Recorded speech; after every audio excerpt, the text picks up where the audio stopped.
whiskey review from the boys of the Buffalo Happy Hour. Today we have a Milam and Greene option for you. It's their unabridged lineup. We'll get into what that means in a second. But before we dive in, yesterday was Whiskey Riot here in Buffalo.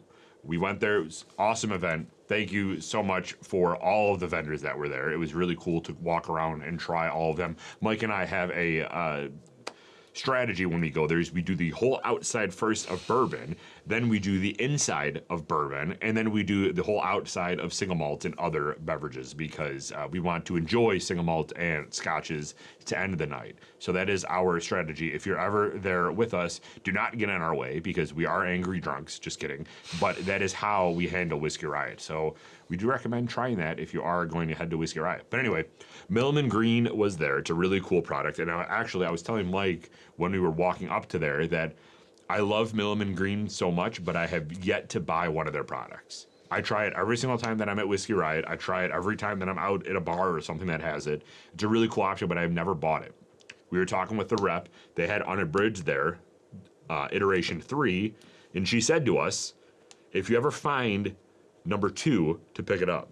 I went to a liquor store this morning and happened to find number 2. I was not looking for this, but I happened to find number 2, and I had to buy it out of her recommendation. So I think I have her. Do I have her card with me? I forgot what her name was. What was her name? It started with an S, and it was somewhat foreign. Sabine. Yes. Sabine Latapi.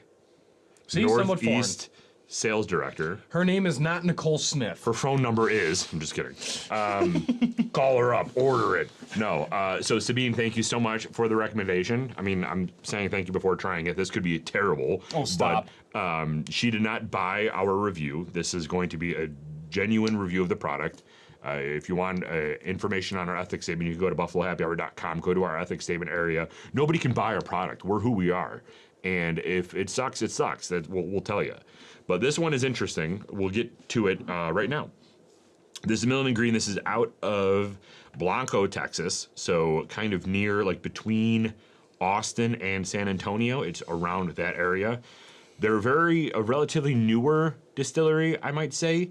And how they handle this unabridged version is basically they took some of their first new make stuff and blended it with other Tennessee and Kentucky options. But from what I heard, they go to Kentucky and distill it there.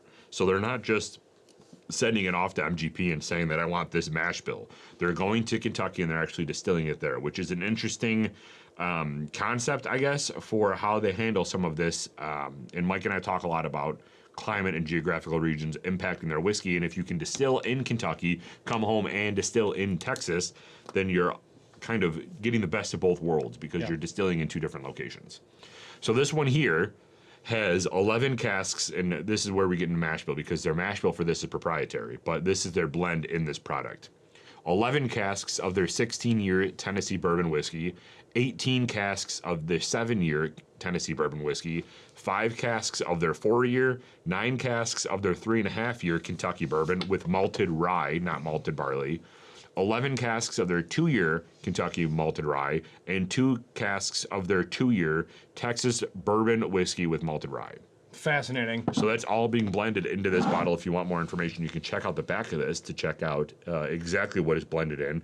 But this volume 2, she said is special because this contains 11 casks of their 16-year Tennessee bourbon whiskey.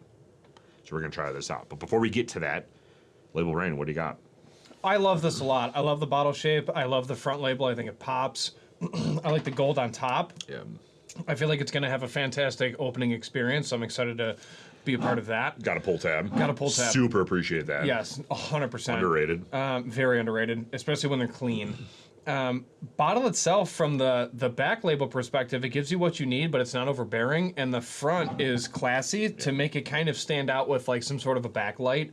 But it's, in my opinion, almost underappreciated for what it looks like. Seeing all of their SKUs at Whiskey Riot, it was really cool to see because the gray is not the norm. The gray is specific to this, and then they have like greens and reds and all these different colors, and it's just really nice that it does pop. And the label's texturized too.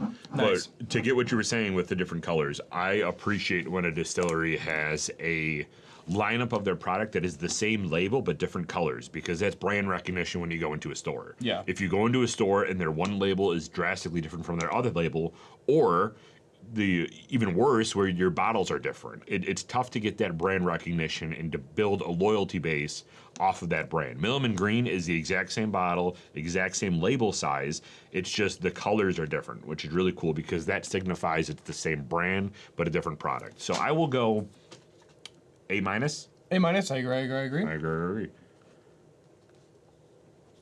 Let's see the opening experience. So there is a pull tab. Nothing is worse than not having a pull tab and struggling with your fingernail trying to rip it off. Whole thing just popped. I will say I don't like that though. If there's gonna be a pull tab, I like it when it's kind of like dressing, where it just rips around and then the top comes off. Sure, but was that because you just manhandled it, or was that a glue thing? I don't see any perforations around it, so I think that it was just. Yeah, that was 100% you manning the hell out of it. It wasn't me manning it though, because it even rips that way. Look how clean that was. That was after the not fact. clean. Look And at it. It whatever. jumps up. It's not a fun opening experience. See? No. Honestly, Plastic cork. Is it real cork? I like it when it's like this stays, and then you just rip, and then you peel the. Fully understand what you're talking about. Yeah. We've been literally best friends for 7 years. Best friends. More It's than subjective, that. but anyway. More than that. It looks synthetic. Good sound, but it's synthetic. That kind of sucks. I like the top wood though. That's kind of cool. But yes, that does kind of bring it down. What did we get? A minus? Okay. Well, we already kind of discounted a little bit. So, okay, A minus. Let's pour it. Go ahead, Bronco. Do your thing. Like Hulk Hogan yesterday, This brother. This is 118 proof. So as always, drink responsibly. Be a good person. Don't litter. All right, we're out. Pouring experience was fine. I'll give it that. But the label or ripping off that top was very unsatisfying. Nose. Anyway. There it is. Whoo! Getting a lot of barley and a lot of butter. Well, there's no barley in this, so. Well, that's what I'm smelling. I'm actually getting a lot of pepper. This is stinging my nose. I'm getting barley and I'm getting butter, and I don't know if it's lingering from something else. I mean, I had a lot of whiskey yesterday, but still. I'm getting pepper. I'm definitely getting the butter, though. Yeah, there's a lot of butter. I'm getting a lot of oak. I am getting pepper. I just splashed inside of my eye, so that's going to be great. Perfect. I can't see anything now. You're a train wreck. We're having scotch, right? You manhandle the opening, Stop and now it. you I just did not manhandle the opening. It just ripped weird. you just poured it into your own eye. Yeah, that's fair. I did do that. But that pepper stands out. Oh, this smells delicious. It does not smell hot, though. I'm not No. smelling this and saying this is going to be a tough whiskey to drink. Look at the legs on this thing too. Yeah, this thing's thick. And it's got a nice color. That's a thick boy. It's definitely more copper, almost penny-like. This is deep. It's very clear. I'm almost kind of getting a brown sugar, too, in the nose. Hold on. I just made cookies, so that's fairly recent in my palate. Yeah, I'm definitely getting some sort of brown sugar. All right, that's a really good call. That's annoying. dude. Whatever. You can tell, too, on the nose that this is a mature product. Oh, golly, yeah. No doubt. I'm going to go A- check on this nose.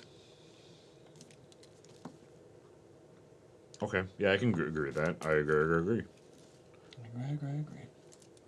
Initial taste. I'm still getting barley. Fight me. I'm good. Okay.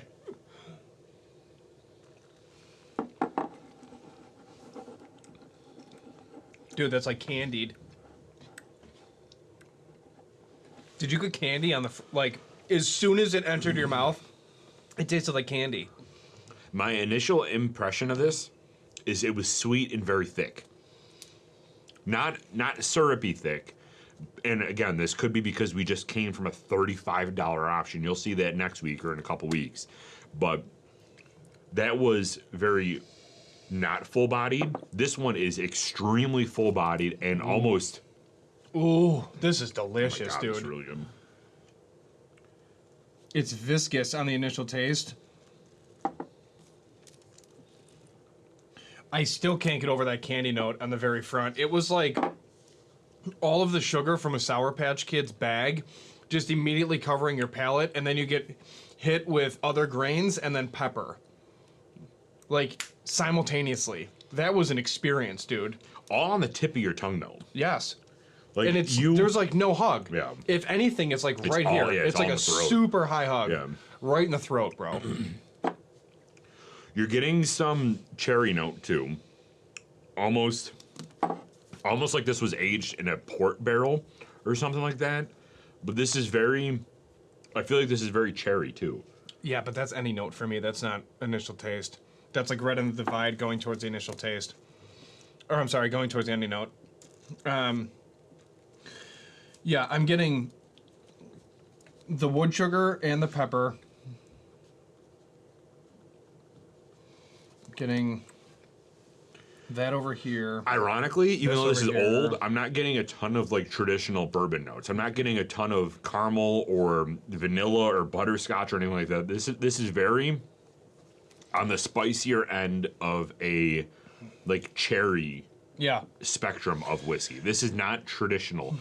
And maybe that has to do like How much was this? pretty expensive. It was $86. I mean, I think that's worth it all day, though. Yeah, we'll get there easy. We're on initial taste right now, brother. Oh my goodness, dude, this is like It lingers forever. makes too. you want to grab onto something, you know? Yeah. I always feel weird when we have this type of a reaction after I introduce this of we talked to the person yesterday, because I'm very nervous that everybody thinks that this is a paid review, but this is not a paid review. No, this is very This is very, authentic. very good. I literally want to grab this table and just, I don't know, just keep drinking. So initial taste, let's get back to initial taste. It's very viscous. To me, it has a little bit more cherry note. We both agree on some pepper, a little bit butter, but very Wood sugar and viscous. completely gone of traditional bourbon notes. Yes. I think we can both agree Yes, on that. I would say that this is very, maybe like an A+ initial taste. I almost want to say that I've had better, but it's very few that I've had better. Like, this is a very good we one, have not had something this delicious in a very long time, bourbon-wise. bourbon-wise. A+ check. Yeah, I agree with that. Okay. A+ check. The ending note for me is where I'm getting a lot of the things that you traditionally should get with bourbons, and it's very. I have to dig for it because the cherry, and the wood sugar and the pepper, is so upfront. It's almost syrupy, but it's delicious. Where it's not like a molasses. It's not like that. It's just it's very thick. When I dig through the ending note, I am getting more cherry, but that's where I start to get lingering elements of vanilla, honey, and caramel. It's not a lot, but it's there, Yeah. and you have to dig for it because it literally coats your palate, and it's so smooth. And being the 118, you got to fight to really dive into it because it is hot, but it's so smooth. Do you remember when they used to make all those flavored Cokes and they had cherry vanilla Coke? This is almost what I'm associating with it, because not the high fructose corn syrup ADHD in kids type thing, but Okay, RFK. but what? I'm not even gonna try. Anyway, but this brings me back to like that type of product, because not only am I getting cherry and vanilla, but also the proof spice comes in at the end, almost similar to like a carbonation experience, and it leaves your mouth dry, but not gritty like pop does, but it leaves your mouth dry. And I'm getting like a clean version of a cherry vanilla Coke. That's what I'm getting with this ending note. Now, are you getting any toffee?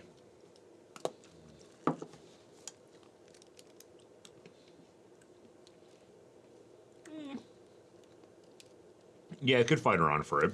Definitely more caramel to me. Yes. But if you're getting more toffee, then that's fair. I can definitely see that. To me, it's more cherry vanilla Coke. No doubt. I'm Not Dr. Pepper though. cutting it. I'm Cherry literally vanilla Coke. I'm trying to dig as deep as I can to extract every possible flavor note out of this. This is hot. It does not taste hot though either, but it's No, it's a delicious, very high dude. proof. This is so good. Believe you me, we're not getting paid for this.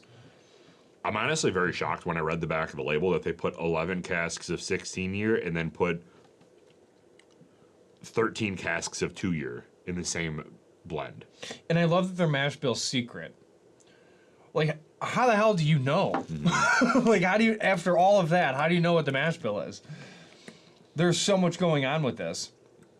The water just brought more spice to the top. It didn't really do much after that. What would you rate this for the final rating? Well, or I'm what's sorry, our for the ending yeah. note is what I meant. For the ending note. I'm still in the A's. A-. That's fair. Yeah. That's fair. I agree. So A- for the finish, aka ending note. Now final rating. This is gonna be rough. I will say though, I think A- is fair, but on the higher end of A-, just because of the fact that this lingers forever. Like, this experience stays in your mouth for such a long time. Pause. But like, you get what I'm saying. When would you have this? It's a really good question. Because I'm not making a cocktail with this. God. I'm just not. Yeah. So I'm having it neat. Honestly, dude, I would have this after a meal. I wouldn't have this before a dinner. I would have this after and just be done. Like, I wouldn't have this and then go to a scotch, like nothing. Because normally a lot of people go from like martinis, gin and tonics, old fashions, Manhattans. Then they have their appetizers. Dinner, they'll go to wine, and then after dinner, they'll go to a scotch. I feel like this is an option for, instead of a scotch, you're having this. This is delicious. And it deserves its own time slot in the night. Like, you got to appreciate it and give it its respect. I think this is one that you have a serious conversation over. Yeah, so like right after we're recording and we're coming up with some curriculum. Correct. No, this is something that you have a separate seating area. You pull this out, you put it on the table, Yeah, two my den. glasses, My den. and you just chat. Yeah, my den. Like, this is something that you do that. Yeah, what are you doing later? Oh yeah, coming over to your house. That's what I'm I'll saying. bring this. Bring the computer. All right, so final rating. What do you got? Ready? Give me that count. Yeah, final rating. Give me that countdown. 3, 2, 1. 94. 95. 94.5. So we're pretty spot on today. Yeah, I know. It's kind of annoying. I think It's not rehearsed, by the way. I think that's pretty fair. I do too. I think that this is such a well-rounded product. It's very hot. I'm happy that they kept it. I'm happy that they kept it barrel strength, cask strength, and they didn't dilute it at all. Yeah. Because I think diluting it would have taken a lot of the flair honestly, away. I think that the diluting it would make it too syrupy. I agree with you. Don't remove the flair. Yeah. Let it be what it is. And I'm glad that appreciation is noted there and well documented for all of us to enjoy. Because some of the spikes that come from that high proof and that kind of hug in your throat breaks up the syrup. Yeah. And it makes it a little bit more of an experience. As weird and cliche as that sounds, this makes it more, like, it being so high makes it more enjoyable. Now, I think that this spirit is a really good representation of the resume behind the individual going into the Whiskey Hall of Fame. Correct. So, That's this year, too. yeah. Take that for what it is. There's more to come. But we're excited to continue to extract some information about this brand. We had their bottle and bond. We had their very small batch. We had this. Number 3. The number 3. Yeah. Now we've had the number 2. The number 3 subs out the 16 year and puts in a 10 year. And the woman that was talking to us yesterday said that the 3 is probably the last iteration of this that they're going to do.